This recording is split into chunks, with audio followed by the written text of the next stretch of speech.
Bahaya makanan tidak halal. Assalamualaikum semua.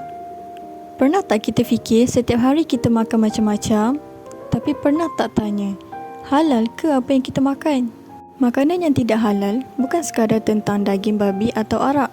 Ia juga dilihat melalui sumber bahan, cara pemprosesan dan kebersihan alat yang kita gunakan. Sebagai fakta yang perlu kita tahu, gelatin dari babi banyak digunakan dalam manisan seperti gula-gula, enzim dari sumber tidak halal seperti dalam pembuatan keju, penggunaan minyak masak yang dikita semula dengan bahan yang tidak bersih, dan alatan masak yang kita gunakan bercampur dengan bahan yang tidak halal. Jadi sebenarnya banyak perkara yang perlu kita peka sebelum membeli dan membuat makanan. Sebab itulah kita kena semak logo halal JAKIM yang sah untuk membeli bahan makanan ataupun makanan yang dijual.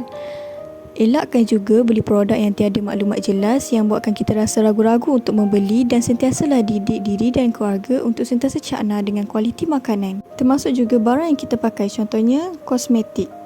Selamat untuk kita gunakan sekiranya ada logo halal, kerana terhindar dari kandungan yang tidak halal. Halal itu bukan pilihan, ia satu keperluan, terutamanya masyarakat Muslim. Jaga makan, jaga iman. Assalamualaikum.